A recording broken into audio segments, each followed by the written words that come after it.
Bienvenidos jóvenes, bienvenidos señoritas. En esta oportunidad, en el curso de geografía, vamos a desarrollar el tema de mar peruano. Soy el profesor Cristian Becerra y en esta oportunidad vamos a compartir el siguiente contenido respecto al tema de mar peruano. Hablaremos de sus límites, hablaremos de su extensión, hablaremos de las características como el color, la salinidad y temperatura del mar peruano, hablaremos de los factores de la riqueza de este espacio territorial peruano, como el fitoplancton, la amplitud del zócalo, el afloramiento y las corrientes marinas. En cuanto a los límites y extensión del mar peruano, tenemos que tomar en cuenta lo siguiente. Primero, ¿qué se entiende por mar peruano? Y como lo vemos aquí, es el sector del Océano Pacífico que baña la costa del territorio peruano. Cubre un área aproximada de 625.000 kilómetros cuadrados y una profundidad máxima de 6.552 metros frente a la zona de Tacna. En cuanto a la extensión, en cuanto a la amplitud del mar peruano, hablamos de un ancho de 200 millas, 370 kilómetros aproximadamente. Y bueno, debemos tomar en cuenta de que esta extensión de 200 millas fue declarada en el año 1947 durante el gobierno de Bustamante Rivera. Ahora, de manera puntual, cuando hablamos de los límites por la zona norte, vamos a tomar en cuenta el paralelo Boca de Capones. Latitud 3 grados sur, frente a la zona de Tumbes. Si nos referimos a la zona sur, nos referimos al paralelo del hito número 1 de la Concordia. Y aquí tenemos, digamos, una visión un poco más cercana de lo que es el límite al sur. Y bueno, hay que tomar en cuenta lo siguiente, que en el año 2014, gobierno de Ollanta Humala, la Corte de la Haya dirimió, resolvió la controversia limítrofe marítima entre Perú y Chile. Al final de cuentas, ¿cómo quedó? Bueno, la extensión del paralelo del hito número 1 en la Concordia se modificó, se mantuvo extendida hasta las 80 millas y luego sufrió un quiebre, si cabe el término, hablamos del trazo de una línea diagonal, lo cual supone una mayor presencia peruana en ese lugar. Antes, la línea horizontal o paralelo simplemente decía hasta aquí es del Perú, pero no se resolvió a favor, digamos, del Perú, tomar en cuenta una extensión adicional. Y digamos, viéndolo así, el Perú logró obtener una mayor presencia marítima. Sí, pero aquí hay que señalar lo siguiente, que este paralelo del hito número 1 de la Concordia es un paralelo que no debería de ser considerado por el Estado peruano, ya que el paralelo original, el que se firmó al inicio de los límites con Chile, está más al sur. Y bueno, y el Estado peruano había hablado bastante acerca de ese paralelo que está un poco más al sur, pero simplemente a Chile le dieron la razón, se mantuvo este paralelo y para darle la razón al Perú, se traza la diagonal hacia la zona sur, con la cual el Perú adquiere mayor presencia en ese lugar. Eso respecto, jóvenes, al paralelo sur de nuestra extensión territorial, en cuanto modificada en el año 2014. Bien. Ahora, en cuanto a las características del mar peruano, respecto a la temperatura, la salinidad y su color, hablamos de aspectos generales. Bueno, lo que predomina como temperatura de nuestro mar es una temperatura baja. Es una temperatura menor a la de nuestra ubicación tropical. El mar peruano se encuentra en una zona tropical, una zona de altas temperaturas, y por lo tanto el mar debe de ser cálido. Pero ¿qué pasa? Debido al proceso de afloramiento, debido al ascenso de agua profunda fría, ¿qué pasa con la temperatura del mar? Baja. El mar se enfría. En cuanto a la salinidad, se tiene que considerar en promedio 35 gramos por litro. Para el caso del Perú, sobre todo característica predominante en la zona centro-sur. Respecto a lo que es el color, predomina el color verde, y lo cual supone abundante presencia de ¿qué? De fitoplancton. Y tanto como la salinidad y también como la temperatura, se aprecia ello en el sector centro-sur. Si uno aprecia y uno se acuerda la extensión del mar peruano dividido en 3 sectores, norte, centro y sur, en la zona centro-sur, en la zona de mayor extensión, predomina temperatura baja, predomina alta salinidad y predomina una coloración verdosa. Por favor, eso hay que tomarlo en cuenta. Y como agregado de estas características, cabe subrayar que la salinidad es importante, ya que permite que el fitoplancton pueda flotar. ¿Por qué es necesario de que el fitoplancton flote? Para que pueda captar la energía del sol y desarrolle el proceso fotosintético. Ahora, si ha sido claro que en la zona centro-sur predomina una alta salinidad, ¿qué pasa en la zona norte? Tal como lo vemos aquí en este apunte. Bueno, en la zona norte la salinidad o concentración de sales es menor. ¿Por qué?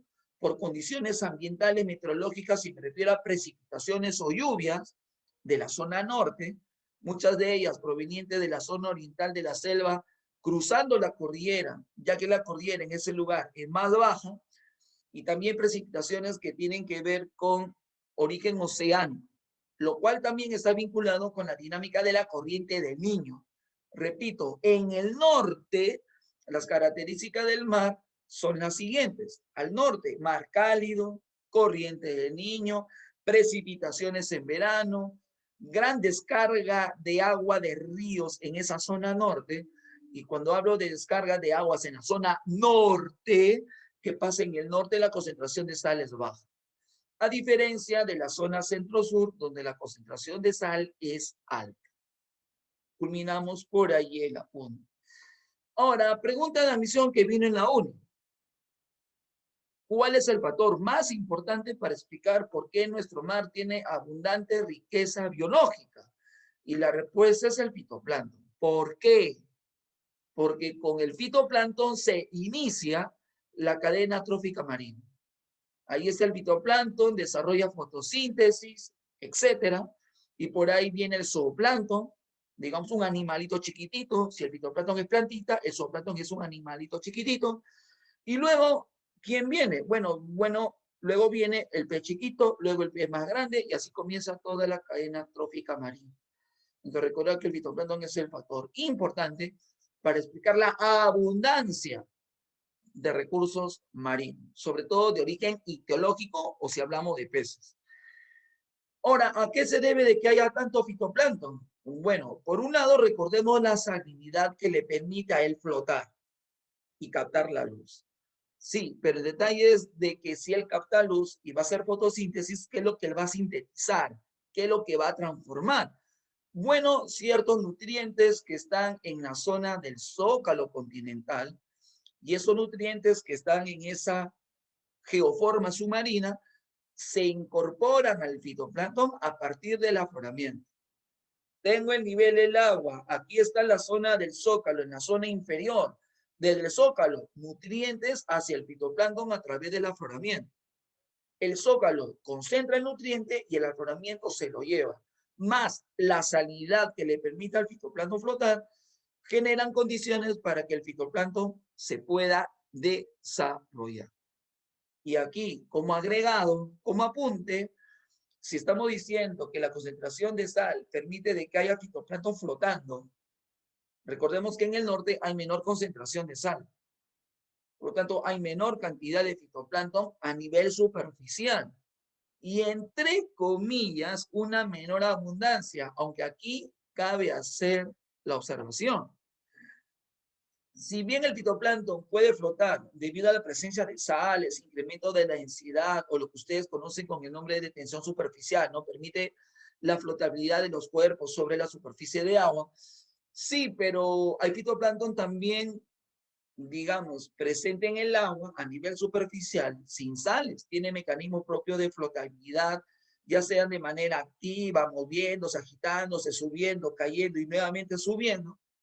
Pero también cabe anotar aquí que si bien a nivel superficial no hay fitoplancton, pero se puede encontrar más abajo. En resumen, en condiciones de baja salinidad hay otras condiciones que permiten el desarrollo de la vida asociadas al fitoplancton.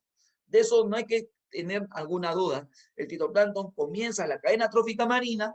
Existen condiciones como alta salinidad, flotabilidad, afloramiento, incorporación de nutrientes. Sí, pero existen otros mecanismos distintos que se dan, por ejemplo, en espacios cálidos, que se dan en espacios con poca salinidad, y explica por qué hay biodiversidad. Por ahí, por si acaso, la observación. Ahora, del zócalo, ¿qué habíamos dicho? Bueno, habíamos dicho de que en este zócalo, en este relieve submarino próximo a la costa, hay nutrientes que permiten el desarrollo no solamente del fitoplancton, sino también de otras especies. Y que a partir del afloramiento esos nutrientes se elevan al fitoplancton y bueno, comienza el proceso de fotosíntesis asociado a la captación de luz. Pero también hay que reconocer de que en este relieve submarino, ya alejándome un poco del tema de la riqueza biológica, hay depósitos de hidrocarburos. Recordemos de que la corteza continental peruana, en la zona norte sobre todo, se va elevando y van conformando los llamados tablazos, como el de Máncora, donde se extrae petróleo. Pero volviendo al tema de la biodiversidad, este zócalo continental concentra nutrientes, favorece exactamente el proceso de afloramiento y también concentra importante radiación solar, energía del sol, que permite a todos los seres vivos ahí desarrollarse. Cabe indicar aquí que la amplitud de este zócalo es variable.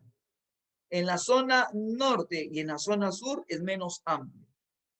En la zona centro su amplitud es mayor. Específicamente, ¿dónde? Bueno, podríamos hablar de la zona de Ancash, localidad de Chimbote. Y esta mayor amplitud, junto con el mayor afloramiento, permite ahí observar la región de mayor productividad pesquera en el mundo. ¿Ya? Recordemos, zócalo nutrientes, captación de energía y afloramiento, ¿no? Condiciones básicas para que los seres vivos, en este caso partimos del fitoplancton, se puedan desarrollar.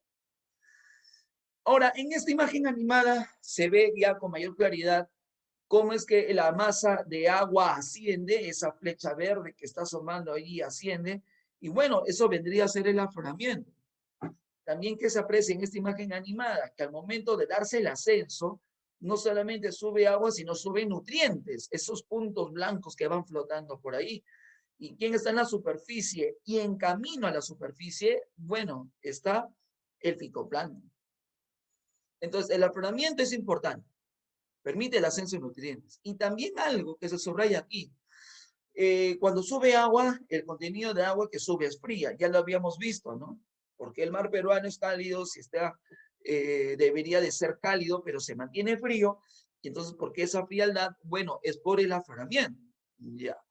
Y tener agua fría permite conservar mayor cantidad de oxígeno en cuanto que la cantidad de ese gas disuelto en el agua se mantiene. Si el agua estuviera caliente, el agua y todos los componentes gaseosos se liberan. Entonces, sí es importante el proceso de afloramiento. Insistimos aquí, para el caso de los seres vivos, fitoplancton, recibir nutrientes, para el caso de los seres vivos en general, oxígeno para que puedan respirar. Y recordemos de que el afloramiento depende mucho del perfil del litoral, ¿no? Y asociado al perfil del litoral, recordemos, el zócalo. Ya está, muy bien. Esto queríamos hacer hincapié respecto al proceso de afloramiento, ¿no? Afloramiento. Afloramiento que, tal como se señala en esta última leyenda, depende mucho de la acción de los vientos alisios. Este es el perfil del litoral, paralelo al litoral, soplan los vientos alisios, ¿ya? Ahí hay que precisar, ¿no? Vientos alisios. Y bueno, lo que pasa es de que el agua se retira, el agua se aleja. Y como esa agua se aleja de la costa, ¿quién reemplaza ese contenido de agua? El agua que sube, el afloramiento. Más factores de la biodiversidad del Perú en cuanto a corrientes marinas. En la zona centro-sur tenemos a la corriente peruana, en este lugar, corriente de agua fría, coloración verdosa, alta salinidad, que a nivel climático influye en la costa centro-sur. Y si nos vamos a la zona norte, corriente del Niño, de la cual ya habíamos hecho mención, altas temperaturas, converge con la corriente peruana en la localidad de Punta Aguja, en la zona de Piura. Y bueno, similar al caso de la corriente peruana, influye en el clima de la costa norte. El Niño influye en el clima de la costa norte. Ahora, estas dos corrientes marinas, ¿en qué contribuyen a la riqueza biológica? Porque ya hemos más o menos resuelto todo, ¿no? En el sentido de que si hay fitoplancton, hay condiciones de desarrollo, comienza la cadena alimenticia y se acabó.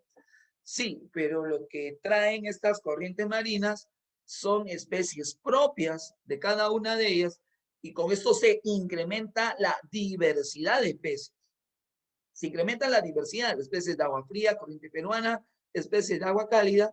Insistimos aquí, la convergencia de corrientes marinas diversifica nuestra riqueza. Bien, jóvenes, entonces hasta aquí lo que se pudo haber trabajado y sería necesario, considero yo, hacer un repaso, así, puntual, ¿no?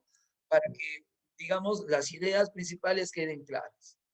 Mar peruano, porción del Océano Pacífico, 200 millas, gobierno de Bustamante, límite al norte, Boca de Capones, zona de Tumbes, 3 grados latitud sur, límite sur, el paralelo, hito número 1 en la Concordia, 18 grados latitud sur. ¿Qué pasó en el sur? ¿Qué pasó con el paralelo del hito número de la Concordia? Bueno, se modificó por dirimendo de la Haya. Ya está. Ahora, en cuanto a las características, temperatura, sal, color, ¿qué es lo que predomina? Bajas temperaturas, alta salinidad, coloración verdosa. ¿Dónde predomina todo esto? Si todo el mar peruano lo tenemos presente, predomina en la zona centro-sur, ya que al norte las condiciones son distintas, por ejemplo, en términos de salinidad. Baja salinidad debido a lluvias, precipitación de agua dulce. ¿Cómo se explica la riqueza biológica en nuestro mar? Fitoplancton. Comienza con él la cadena trófica marina. Y para que haya fitoplancton, una condición, no la única, pero una, sería la concentración de sal que le permite flotar. ¿Para qué? Captar luz. Pero, ¿qué es lo que él va a sintetizar? Si hablamos de fotosíntesis, los nutrientes que transporta el afloramiento a partir del zócalo. Más amplitud de zócalo, más afloramiento, más nutrientes, digamos, más fitoplancton. Y eso es lo que se puede señalar aquí, porque estoy haciendo justamente referencia al zócalo. Más amplitud, más afloramiento, más concentración de nutrientes y aporte al fitoplancton. Pero también recordemos que el zócalo concentra energía y eso permite el desarrollo de los procesos biológicos en ese ámbito marino y tiene una profundidad promedio de 200 metros. Y no olvidarse que su amplitud es variable, norte y sur menor al centro mayor. Listo. Y en esa zona centro, recordad, mayor productividad biológica. El afloramiento, que consiste en el ascenso de agua profunda fría, lo cual incorpora nutrientes, permite de que el mar, al estar frío, conserve más oxígeno. Y bueno, importante, ¿no? Importante en el esquema de la riqueza biológica. En cuanto a la convergencia de corrientes marinas, bueno, tanto la corriente peruana como la del Niño, simplemente ¿qué aportan? Y no por decir simplemente significa de que sea secundario, sino de que añade una característica más a la riqueza biológica en cuanto a su diversidad. Corriente del Niño, especies cálidas, corriente peruana, especies frías. Y recordar que ambas corrientes marinas convergen y luego se separan en la localidad de Punta Aguja, Piura. Bien, jóvenes, de mi parte entonces sería todo por este momento y ya luego pasaremos a revisar las preguntas. De mi parte sería todo. Hasta aquí.